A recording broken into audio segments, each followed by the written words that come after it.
dernière fois, quand on a partagé ce moment de culte, on avait laissé le prophète Habakkuk complètement bouleversé par la conversation qu'il avait eue avec Dieu. Habakkuk avait parlé avec Dieu et lui avait dit « Seigneur, je ne comprends pas. Dans mon peuple, c'est le désordre, c'est la violence, c'est l'injustice, c'est la discorde, c'est l'oppression, c'est le mal. Mon peuple fait la même chose que les autres et tu ne fais rien. Tu laisses tout faire. Qu'est-ce qui se passe ?» Et vous vous souvenez, Dieu lui avait répondu « Tu penses que je fais rien ? Mais quand on va te dire ce que je vais faire, tu n'en croiras pas tes oreilles. Attends juste un peu. » Et Dieu lui a répondu. Dieu lui a dit « Tu pries pour un réveil dans ton peuple, très bien. Moi, je vais faire venir un jugement sur ton peuple. Je vais envoyer les Babyloniens. Ils vont saccager, ravager ton pays. » Et Habakkuk dit « Seigneur, fais pas ça. C'est pas ça que j'ai demandé. Seigneur, mais tu vas pas faire une chose pareille. Mais tu vas pas essayer de corriger ton peuple par un peuple qui est encore pire que lui. Tu peux pas faire ça, Seigneur. Et pourquoi ? Et ça va durer jusque quand ? Et le chapitre 1 se terminait par cette question. Ces gens, ils vont tout détruire. Et toujours égorgeront-ils sans pitié les nations ? Autrement dit, il termine sa conversation avec Dieu en lui disant « Mais Seigneur, qui va subsister ?» Et j'entends comme un écho ce texte qui se trouve dans l'Apocalypse au chapitre 6. Devant toutes ces calamités, qui va subsister ? Habakkuk, au chapitre 2 de son livre, va continuer sa conversation avec Dieu, parce qu'il considère ne pas avoir fini de discuter avec Dieu. Il a réagi, il a dit « Seigneur, tu ne peux pas faire une chose pareille, c'est pas possible. Tu es un Dieu juste, tu ne vas pas faire une chose comme ça quand même. » Alors au chapitre 2, au verset 1, il est dit « J'étais à mon poste, et je me tenais sur la tour, je veillais pour voir ce que l'Éternel me dirait et ce que je répliquerais après ma plainte. L'Éternel m'adressa la parole et il dit « Écris la prophétie, grave-la sur des tables afin qu'on la lise couramment. » Habakkuk dit être sur une tour, et je ne sais pas si c'est une tour réelle, mais il est en tout cas disposé à écouter. Mais dans un esprit un peu particulier, vous avez remarqué ? J'étais là en train d'écouter pour savoir ce que j'allais répliquer à Dieu. Dieu va me répondre, mais moi j'ai quelque chose à lui dire, vous allez voir. Et le texte nous dit, Dieu me répondit littéralement. Dieu a répondu à Habakkuk. Dieu nous parle. La question maintenant est de savoir comment on écoute. Alors gardez un doigt dans Habakkuk, on va y revenir. Vous savez, c'est un de ces petits livres difficiles à trouver à la fin de l'Ancien Testament. Regardez avec moi dans le livre des psaumes, le psaume 85. Psaume 85 reprend cet appel à écouter. Psaume 85 au verset 9. Psaume 85, verset 9 dit ceci. « J'écoutais ce que dit Dieu, j'écouterai ce que dit Dieu, l'Éternel, car il parle de paix à son peuple et à ses fidèles, pourvu qu'il ne retombe pas dans la folie. » Dieu va parler de paix à son peuple, mais il y a une condition. Pourvu qu'il ne retombe pas dans la folie. Et c'était la situation du peuple de Dieu à l'époque d'Habakkuk. Et je me pose la question, est-ce que Dieu va parler de son peuple aujourd'hui, va parler de paix à son peuple, parce que le peuple est prêt à ne pas retomber dans la folie? Pourtant, quand je lis la dernière lettre que Jésus adresse à la dernière église, j'ai l'impression qu'elle est retombée dans la folie. Dieu va-t-il parler de paix ? Est-ce que je suis prêt à écouter, pas écouter en disant je vais voir ce que le Seigneur va dire et tu vas voir, tu vas entendre les arguments que je vais utiliser contre lui. Comme Job à un moment de sa vie. Écoutez ce paragraphe. Dans le livre Éducation, à la page 292, je lis ceci. Beaucoup de gens, même dans les moments qu'ils consacrent à l'adoration, ne peuvent jouir des bénédictions qu'apporte une véritable communion avec Dieu. Ils sont trop pressés. Ils se hâtent de traverser le cercle de la présence aimante du Christ, s'y arrêtent un instant peut-être, mais n'attendent pas le moindre conseil, n'ont pas le temps de rester avec le divin Maître. Et c'est chargé de leur fardeau qu'ils retournent à leur tâche. Est-ce que ça ressemble à l'expérience que vous vivez les uns et les autres le matin quand il faut vite faire sa méditation avant de partir? Pas le temps de s'arrêter dans le cercle de la présence de Dieu et je repars pour ma journée avec tous mes fardeaux. Je n'ai pas écouté. Et lorsque Dieu répond à Habacuc, il lui dit « Cette prophétie que je t'ai donnée, écris-la sur des tables, de façon, nous dit le texte, afin qu'on la lise couramment. » Le texte, littéralement, ne dit pas ceci. Et je trouve intéressant de voir comment les traducteurs ont essayé de comprendre ce que ça voulait dire. Le texte dit littéralement « afin que celui qui la lit puisse courir ». Et ça fait référence au téléphone de l'époque. Pas de téléphone, pas d'internet, pas de texto, rien de tout ça. On écrivait sur un document, sur un papier ou sur une pièce en argile. On le donnait à des coureurs. Et c'est eux qui allaient courir dans le pays pour reprendre la nouvelle. Et Dieu lui dit, écris ça sur des tables et que celui qui la lit puisse courir. Parce que cette nouvelle, cette prophétie que Dieu vient de lui donner, il faut que tout le monde le sache. Et dans mon oreille résonne un texte que vous connaissez bien, qui dit, vous vous en souvenez, je vis un autre ange qui volait au milieu du ciel. Il avait un évangile éternel pour l'annoncer aux habitants de la terre, à toute nation, à toute tribu, à toute langue et à tout peuple. Une voix forte, un mégaphone, un mégaphoné. Ce message que Dieu donne à Habacuc résonne jusqu'à la fin du Nouveau Testament dans un message destiné à la terre entière. Parce que quand Dieu parle, ça arrive. D'ailleurs, c'est ce qu'il lui dit, verset 3. Car c'est une prophétie dont le temps est fixé, déjà fixé. Elle marche vers son terme, elle ne mentira pas. Si elle tarde, attends-la. Car elle s'accomplira certainement. Dieu est en train de lui dire, tu peux faire ce que tu veux, mon ami. Ce que j'ai dit, ça va arriver. Tu as meilleur temps de faire avec. Il ne vient pas consoler Habacuc, pas plus qu'il est venu consoler Job. Il lui dit, ce que j'ai dit, ça va arriver. Dieu n'a pas besoin de moi, de mes conseils, pour écrire le script de ma vie. Dieu n'a pas besoin de moi pour écrire le script de la vie de l'Église, ni celui du monde.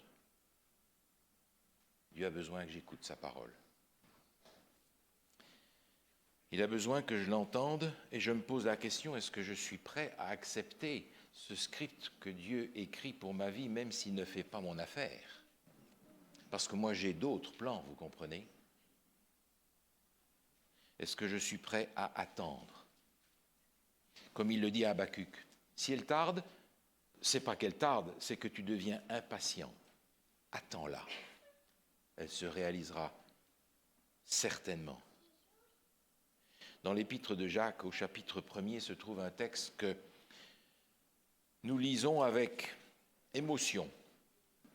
Jacques, chapitre 1, épître de Jacques, chapitre 1, au verset 2, il est dit « Mes frères et sœurs, regardez comme un sujet de joie complète les diverses épreuves auxquelles vous pouvez être exposés. De joie complète, sachant que l'épreuve de votre foi produit la patience. Mais il faut que la patience accomplisse parfaitement son œuvre afin que vous soyez parfaits, accomplis, sans faillir en rien. C'est pas pour rien que le Seigneur dit à Habacuc, je vais envoyer un jugement maintenant, parce que ces gens, toi y compris, vous avez besoin d'apprendre une chose, d'apprendre la patience, parce que la patience va vous amener à mûrir dans votre vie personnelle et religieuse. Mais cette prophétie est intéressante parce que, revenant à Habacuc chapitre 2, il dit c'est une prophétie dont le temps est déjà fixé. Il est question là d'une prophétie. Mais ce texte est cité dans le Nouveau Testament, dans l'Épître aux Hébreux. Regardez ce texte avec moi dans l'Épître aux Hébreux au chapitre 10. Hébreux, chapitre 10. Ce texte est cité au verset 37. Hébreux 10, 37 nous dit « Encore un peu de temps, celui qui doit venir viendra et il ne tardera pas, et mon juste vivra par la foi. » Une citation du texte d'Habacuc, mais vous remarquez la différence ? Dans Habacuc, il est question d'une prophétie qui va se réaliser immanquablement. Dans le texte d'Hébreux, l'apôtre Paul remplace la prophétie par « celui qui », par Jésus. Il va prendre cette prophétie qui va se réaliser immanquablement pour en faire la prophétie de la venue de Jésus. Jésus va venir. Et on sent dans cette perspective d'Habacuc une avancée vers la fin des temps et vers la promesse de la venue du retour de Jésus. On a déjà eu, dans les versets précédents, des échos de l'Apocalypse. Et ce n'est pas fini. Le verset 4 nous dit « Voici, son âme s'est enflée et n'est pas droite devant lui, mais le juste vivra par la foi. » Dieu dit ici à Habacuc, il y a deux sortes de gens dans l'affaire qui est en train de se développer. Il y a les Babyloniens, et il dit ces gens-là sont enflés, ne sont pas droits. Et puis il y a les autres, les justes, qui vivent par la foi. Deux catégories de gens. Et ne pensez pas un seul instant qu'il y a les Babyloniens là-haut, les autres, et puis nous, bien sûr. Parce qu'il y a des Babyloniens ici, et il y a des justes là-bas. Ce n'est pas que les deux catégories sont déjà regroupées, non, non. Il y a des Babyloniens ici, et il y a des justes là-bas. Les orgueilleux qui se sont enflés, ce sont ceux qui ont cet esprit de Babylone. Moi, je m'en sors tout seul. Moi, je suis assez grand pour savoir. Moi, je sais et je n'ai besoin de personne. Et si Dieu ne m'aide pas, je vais me débrouiller tout seul. Et puis, je suis assez grand pour faire. Je sais. Je vais m'en sortir. Babylone, c'est ça. Babylone, c'est celui qui dit « Je n'ai pas besoin de Dieu, je suis assez grand pour réaliser tout ce que je veux faire, moi. » Et puis, l'autre, le juste qui vit par la foi, c'est celui qui dit « Moi, je ne suis pas capable. J'ai besoin que Dieu me dirige et me conduise. » C'est l'humble qui dit « Si Dieu ne fait pas en moi, je n'ai pas la force de faire. » C'est celui qui prend la grâce par la foi et qui se l'attribue parce qu'il sait qu'il n'a pas d'autre moyen d'être juste. Le seul moyen d'être juste, c'est de saisir la justice qu'on lui offre. Il n'en a pas lui-même.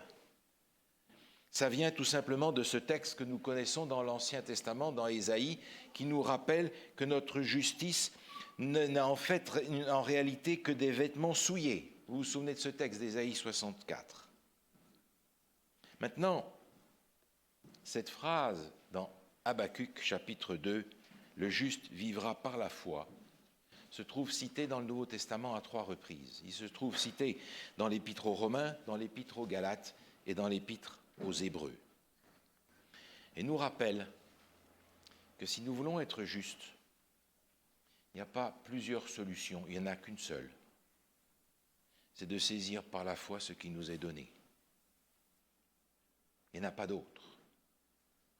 Autrement dit, je n'ai pas dans ma vie chrétienne une panoplie de solutions au choix. J'ai la solution qui est la mienne et j'ai la solution de Dieu. C'est l'un ou l'autre.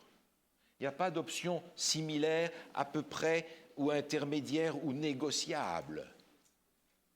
Il n'y a qu'une solution, parce que notre justice sont des vêtements souillés, et le seul qui est juste, c'est Dieu. Alors, si le juste vit par la foi, il va falloir qu'on lise ce texte qui nous parle de la foi dans le Nouveau Testament, dans l'Épître aux Éphésiens. Vous comprenez bien, on ne peut pas passer à côté de la lecture d'Éphésiens chapitre 2 à partir du verset 8. Regardez ce texte avec moi, Éphésiens chapitre 2, verset 8. Il est écrit ceci. « Car c'est par la grâce que vous êtes sauvés, par le moyen de la foi. Et cela ne vient pas de vous, c'est le don de Dieu. Ce n'est point par les œuvres afin que personne ne se glorifie, car nous sommes son ouvrage, ayant été créés en Jésus-Christ pour de bonnes œuvres que Dieu a préparées d'avance afin que nous les pratiquions. » Un texte équilibré qui nous rappelle que nous sommes sauvés grâce à ce que Dieu fait pour nous, mais il y a une suite à ça, des conséquences à ça. Remarquez une chose, c'est que ce texte nous dit clairement que nous ne sommes pas sauvés par la foi. Je répète, nous ne sommes pas sauvés par la foi. Nous sommes sauvés par la grâce. Et la foi n'est jamais que l'outil, le moyen pour nous accaparer de cette grâce, pour saisir cette grâce, pour la faire nôtre. Nous ne sommes pas sauvés par la foi. La foi ne nous sauve pas. C'est Jésus-Christ qui nous sauve grâce à ce qu'il a fait pour nous. Et il nous met ça à disposition. La foi va être cette main tendue qui va saisir le don de Jésus-Christ et le faire nôtre. C'est par la grâce que vous êtes sauvés, par le moyen de la foi. Et ça a des conséquences. C'est qu'il y a des bonnes œuvres qui sont préparées pour nous.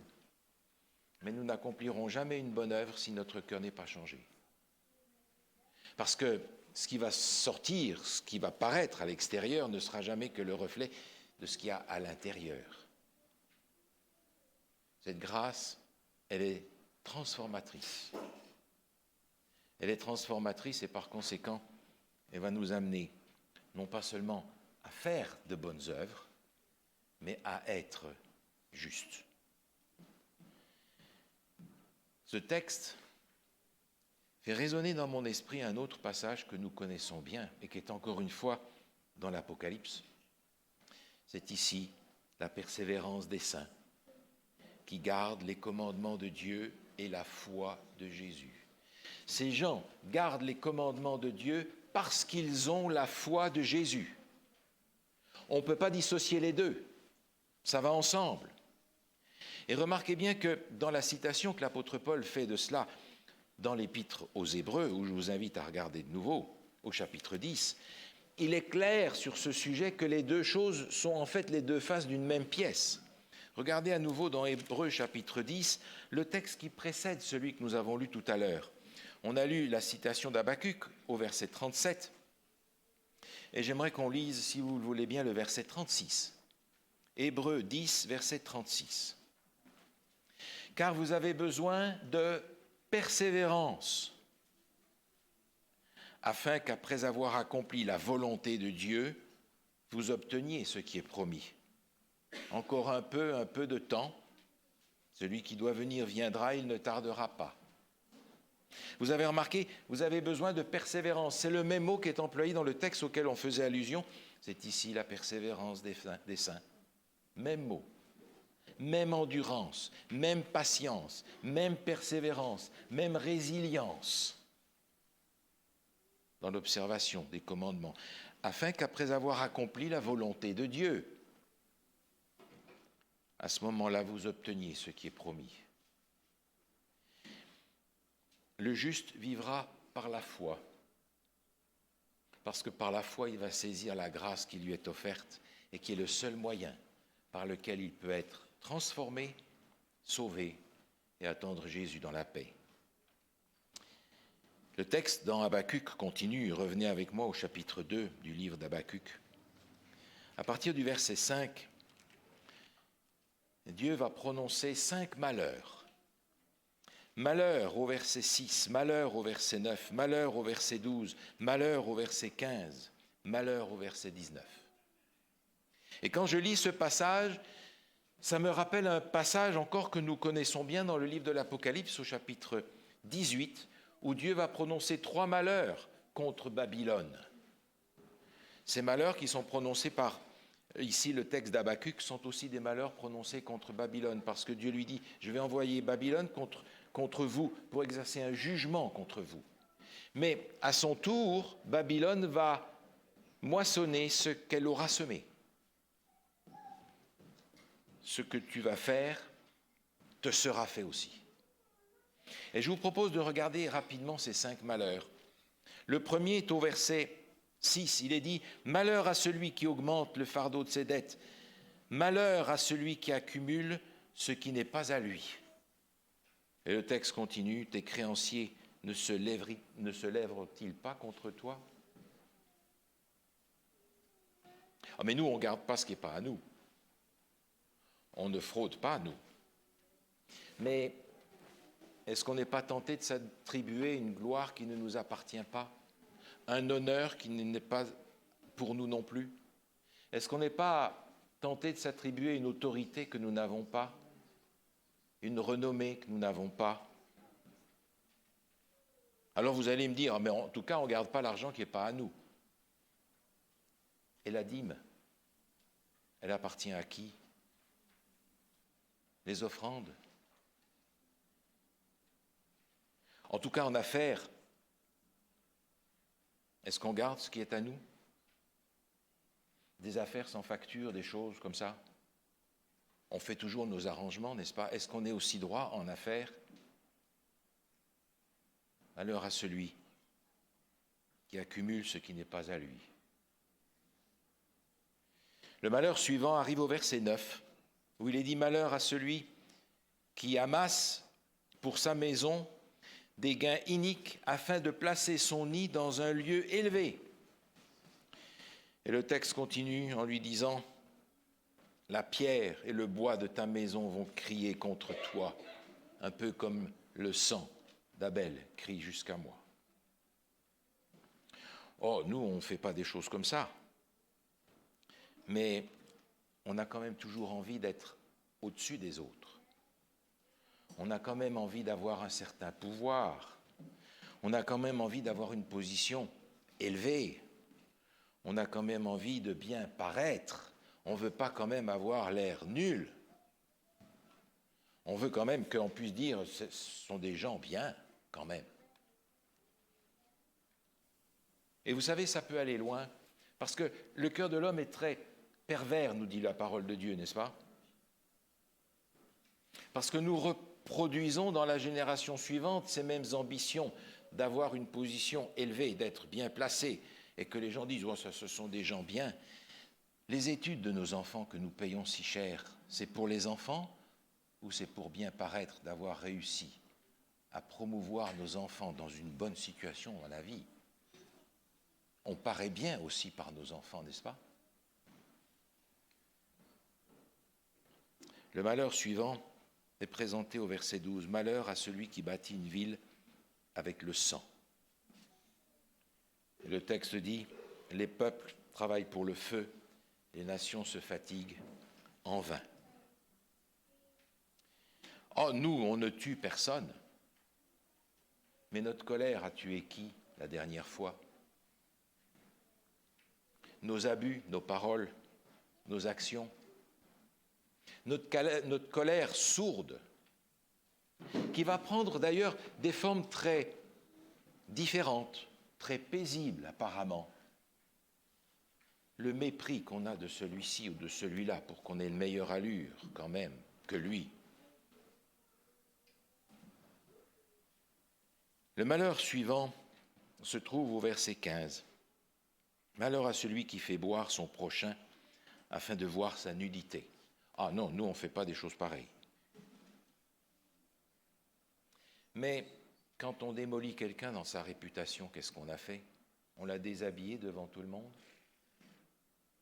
Quand on porte des accusations fausses, la calomnie, la médisance, le mépris de tout à l'heure, on ne déshabille personne. Mais on a tué quelqu'un. Il y a un autre malheur au verset 19, où il est dit « Malheur à celui qui dit au bois, lève-toi, et à une pierre muette, réveille-toi ». C'est la condamnation de l'idolâtrie. Ah, nous, on n'a pas ça, même pas dans notre église, pas dans notre maison, on n'a pas des petites statues ou des choses comme ça, mais vous en connaissez bien l'application. L'idolâtrie, pour nous, croyants, elle est beaucoup plus subtile.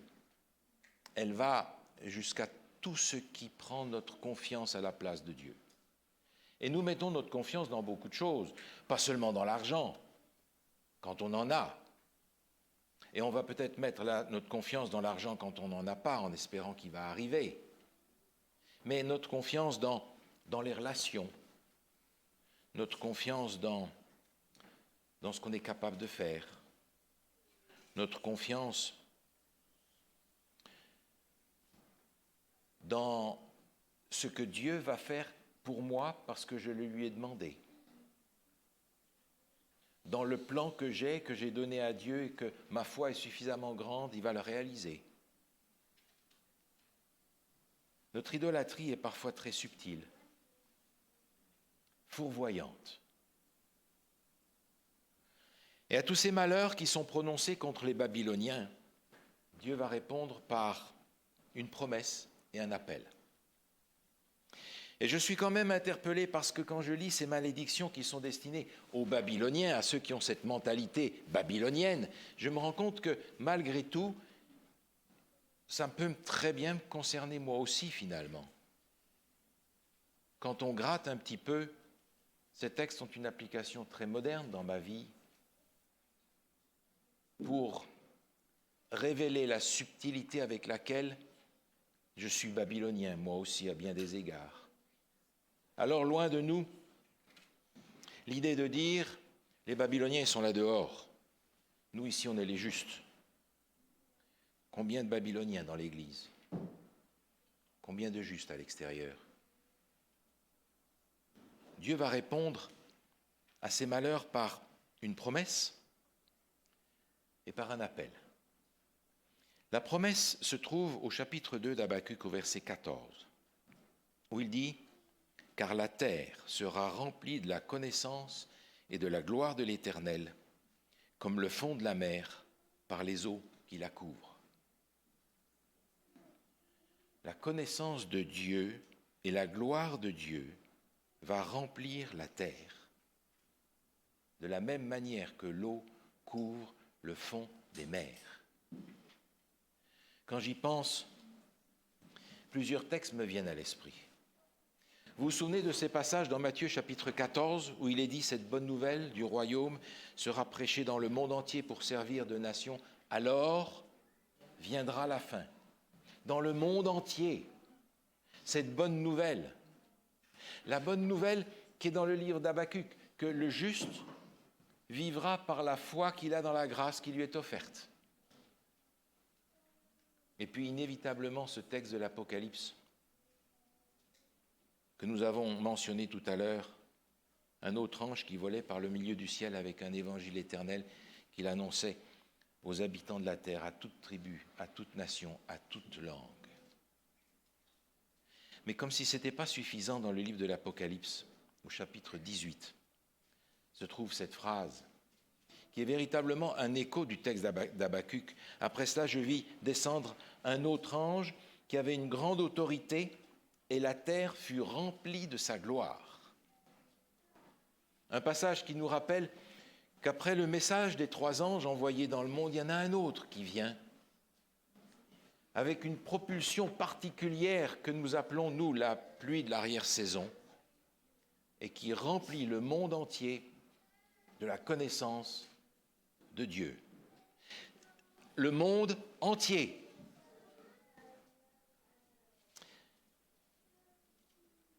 Alors je me demande, mais mes enfants, comment se fait-il que depuis 2000 ans, ce travail n'a pas encore été fait?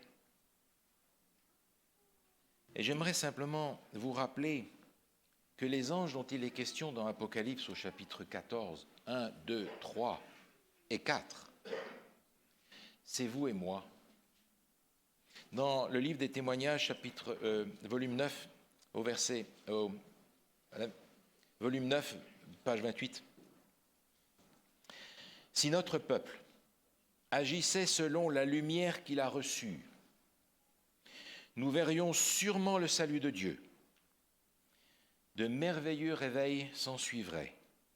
Des pécheurs se convertiraient et un grand nombre de personnes seraient ajoutées à l'Église. Lorsque nos cœurs seront unis au Christ et nos vies en harmonie avec son œuvre, l'Esprit qui descendit sur les disciples au jour de la Pentecôte se répandra aussi sur nous. » C'est vrai que nous vivons dans un monde où la prédication de l'Évangile est difficile. C'est vrai que quand on propose à nos contemporains la bonne nouvelle de l'Évangile, peu sont disposés à l'entendre. Mais quand je relis ce texte, j'ai l'impression qu'il repose sur nous une certaine responsabilité quand même, vous ne trouvez pas? Si notre peuple agissait selon la lumière qu'il a reçue. Et nous nous targuons d'avoir une lumière supérieure aux autres. Et il y a deux conditions qui sont données dans ce passage. Lorsque nos cœurs seront unis au Christ et que nos vies seront en harmonie avec son œuvre. Et si ce message ne retentit pas plus clairement dans le monde aujourd'hui, je me pose la question, se pourrait-il que ces deux conditions ne sont pas encore remplies par son peuple? Se pourrait-il que nos cœurs ne soient pas encore unis au Christ, véritablement, et qu'en conséquence, nos vies ne soient pas en harmonie avec son œuvre, mais encore avec la nôtre? Et vous avez remarqué, c'est une condition pour que le Seigneur répande son esprit, comme il l'a répandu à la Pentecôte. C'est-à-dire, pour reprendre le texte auquel on faisait allusion tout à l'heure, ce sont les conditions pour que Dieu accomplisse cette promesse de répandre la pluie de l'arrière-saison sur son peuple. Ce sera la condition. Cette œuvre se fera avec nous ou sans nous. Et Dieu pourrait nous dire aujourd'hui, cette prophétie, elle va s'accomplir. Elle ne tardera pas, mais si tu penses qu'elle tarde, attends-la, elle s'accomplira certainement. Dieu répond en adressant cette promesse. La connaissance de Dieu et la gloire de Dieu va remplir la terre. Vous serez des agents par lesquels cette œuvre va s'accomplir, à condition que vous soyez capables de le faire. Et puis Dieu répond aussi par un appel. Cet appel, c'est le dernier verset du chapitre 2, dans Habacuc chapitre 2, où il est dit « L'Éternel est dans son saint temple, que toute la terre fasse silence devant lui. »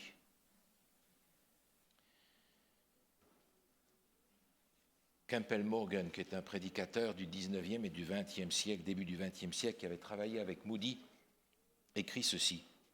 « Notre besoin suprême, à chaque moment de difficulté et de détresse, c'est une nouvelle vision de Dieu. Voir Dieu permet des choses Voir Dieu remet toute chose dans sa vraie perspective et sa juste dimension. Nous avons besoin d'avoir une expérience qui ressemble à celle d'Ésaïe au chapitre 6, où il voit Dieu. Et à partir du moment où il a une révélation de Dieu, sa vie bascule entièrement. Et à partir de là, il devient, lui, un missionnaire, un de ces anges dont on parlait tout à l'heure, un de ces messagers. Dans le texte d'Habacuc, quelque chose d'extraordinaire se produit. il découvre la souveraineté de Dieu. Il découvre l'identité de Dieu. Par la foi, il a saisi la grâce de Dieu. Habakkuk, ici, n'est plus en train de préparer ses arguments pour contrer la conversation de Dieu. Habakkuk accepte par la foi le script de Dieu pour sa vie, pour son peuple. Habakkuk, qui jusque-là était en train de lutter contre Dieu, c'était le sens de son nom, devient le Habakkuk qui étreint Dieu. C'est aussi le sens de son nom. Et il lui dit, comme Jacob, je ne te laisserai aller que tu ne m'aies béni. À ce moment, un changement radical s'opère dans la vie d'Habakkuk parce qu'il est prêt à rentrer dans le temple de Dieu en silence. Et ce silence auquel Dieu nous appelle, dans le livre d'Habakkuk, il le répète souvent. Tournez juste une page dans Sophonie, le livre juste après, au chapitre 1er et au verset 7. Sophonie, chapitre 1er, verset 7. Silence devant l'Éternel, le Seigneur, car le jour de l'Éternel est proche. Le jour de l'Éternel fait référence inévitablement à ce jour du jugement à la fin des temps. Et Dieu demande qu'on fasse silence parce que le jugement a lieu. Mais vous entendez ce texte d'Apocalypse 14, « Craignez Dieu, donnez-lui gloire, car l'heure de son jugement est venue, et adorez celui qui a fait le ciel, la terre, la mer et les sources d'eau. Tais-toi et adore. » Parce que le jugement de Dieu est en cours maintenant dans le ciel, nous le savons. Alors qu'est-ce qu'on attend pour adorer Dieu au lieu de s'adorer soi? Et lorsque Dieu nous dit « tais-toi », ce n'est pas que Dieu refuse la communication. Tais-toi, c'est ce silence de la foi, ce silence de celui qui arrête d'argumenter avec Dieu, c'est le silence de la foi de celui qui accepte le script que Dieu a écrit pour lui. Que ce script fasse son affaire ou pas. C'est le silence de celui qui vient devant Dieu et qui reconnaît la souveraineté de Dieu, la grandeur de Dieu, l'immensité de Dieu et de son plan. Nous avons nos plans à court terme, mais le silence s'impose à celui qui découvre la grandeur, l'immensité, la profondeur du plan de Dieu, qui se confronte à la myopie de nos plans matérialistes d'aujourd'hui. Tais-toi et adore. Vous vous souvenez, dans le livre de l'Apocalypse, au chapitre 8, alors que Dieu va envoyer 7 anges dans le ciel, du ciel vers la terre, avec des trompettes, pour annoncer le jugement de Dieu. Cet événement particulier commence par une demi-heure de silence dans le ciel. Et si dans le ciel, les êtres créés par Dieu se taisent alors qu'ils se préparent à juger la terre, que devons-nous faire, nous, sur la terre, alors que ce jugement est en cours? Est-ce qu'il n'y a pas un silence à avoir pour que notre adoration soit vraie? N'est-il pas un silence à avoir pour que les bruits intérieurs, pour que nos revendications intérieures, pour que nos projets intérieurs, que nos ambitions intérieures se taisent enfin devant la souveraineté du Maître de l'univers? Tais-toi et adore. L'Éternel est dans son saint temple. Que toute la terre fasse silence devant lui. À partir de ce moment-là, Habakkuk est prêt à avoir un autre langage. Et dans le chapitre 3, Habakkuk ne va pas contester avec Dieu. Habakkuk va chanter. Il va chanter un cantique d'adoration. Et je vous propose de regarder simplement la dernière partie de ce cantique, où il dit, à partir du milieu du verset 16, il dit « En silence, je dois attendre le jour de la détresse, le jour où l'oppresseur marchera contre le peuple. Car le figuier ne fleurira pas, la vigne ne produira rien, le fruit de l'olivier manquera, les champs ne donneront pas de nourriture, les brebis disparaîtront du pâturage et il n'y aura plus de bœufs dans les étables. Toutefois, je veux me réjouir en l'Éternel. Je veux me réjouir dans le Dieu de mon salut. L'Éternel, le Seigneur, est ma force.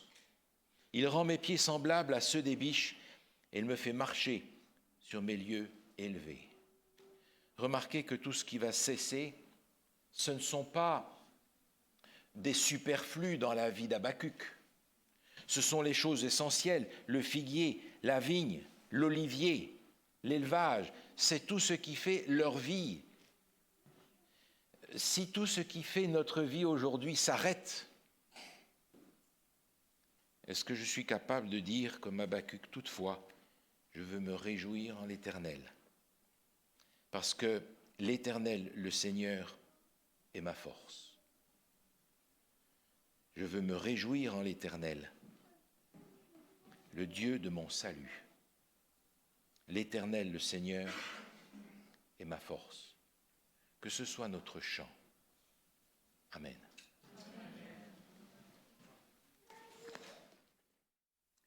Notre Dieu, notre Père, nous voulons te remercier encore une fois pour ces paroles qui touchent notre cœur quand tu nous rappelles que les prophéties vont s'accomplir.